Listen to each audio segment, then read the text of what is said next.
Flores, Ken, and Jane, please. And your mom, you think maybe your mom will be able to stand this long? Or? Yeah.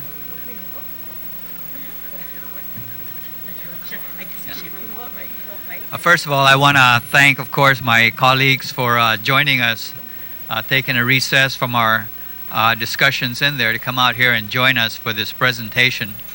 And but we thought it was important. I also want to recognize, Governor Gutierrez, since you were a speaker of this legislature, you're certainly welcome to come and join us up here with a presentation. And I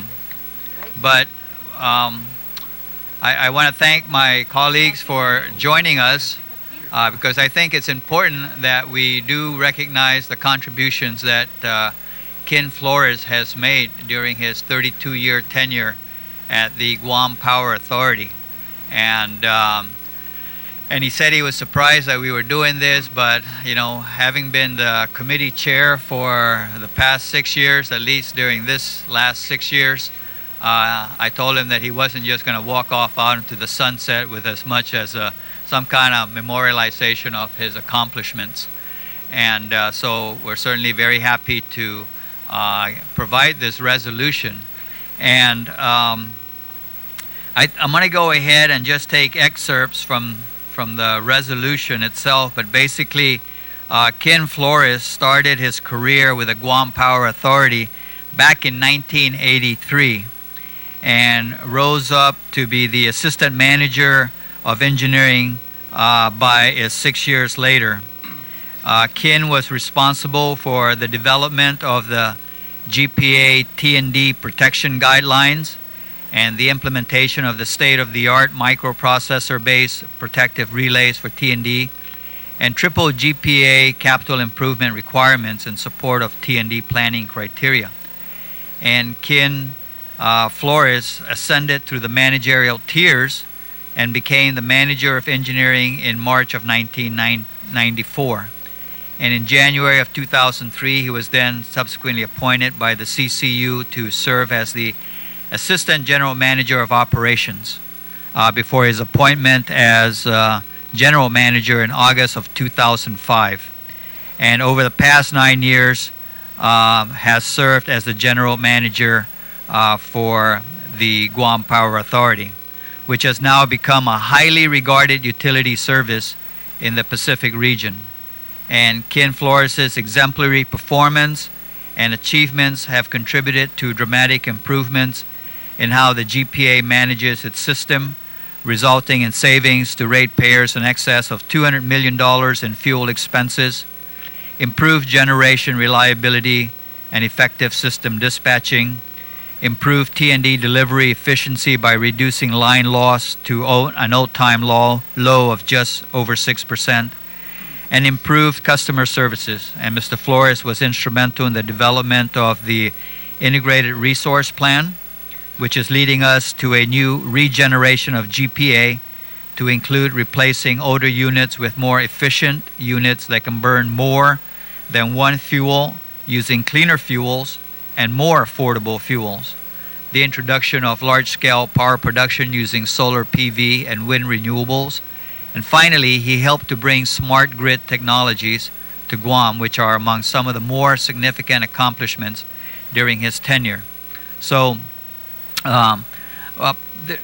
we can be here all day long to talk about Ken's many accomplishments, and but those is just really a sampling of what he has been able to accomplish and has left us with. And I think it's important that we recognize his accomplishments before he moves on to other endeavors. So with that, I'm going to go ahead and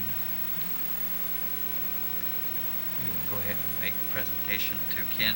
And with us today, of course, is Ken's mother, Antechong Conception, Damian Flores, and his wife, Jane Flores. So, and Sister Winnie and your brother, Tony.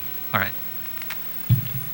Thank you, Senator Atta. And again, Ken, this is relative to recognizing and commending you for on your retirement to the Guam Power from the Guam Power Authority, and to further and extending an Dångkolo na si Diyos Masi for your 32 years of dedicated and exceptional service to the people of Guam. And we just want to say, I know that GPA is going to miss you a lot.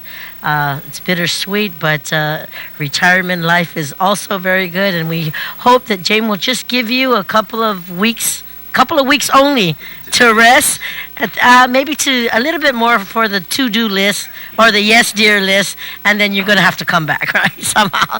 So on behalf of the 32nd Guam Legislature, we congratulate you and many blessings.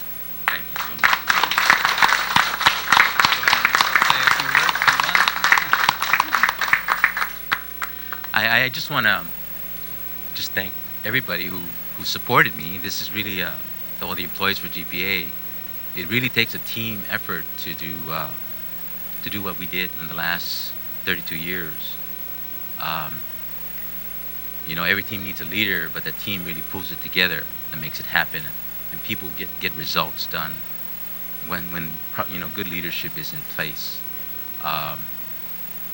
We have a bunch of fine professionals and technical employees at GPA. Many years to come with apprenticeship programs. There's good succession planning, I think, with GPA. We're a perpetual organization that needs to be successful for the community, not just for the ratepayer. We drive the economy, and I believe that who's left at GPA will continue the legacy and the vision that we established for the last 9 years. My sincerest thanks to all the employees who's helped support me, the ratepayers who understood what we were trying to do. I hope that was they've seen the difference.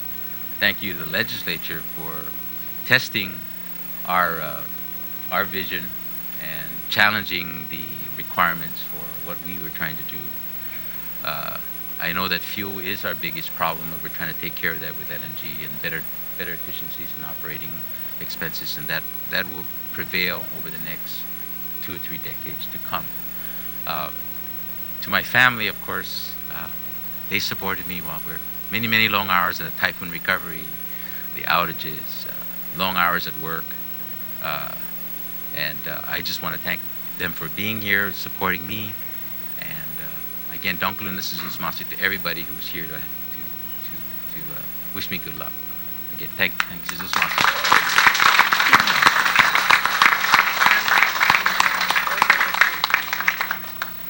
Oh, and I also want to recognize we have the president with us here, Eloy Hara, board member, and I believe, that's the only other member of the CCU that's here. I know that Mr. Simon Sanchez is off island, so he wasn't able to join us here today.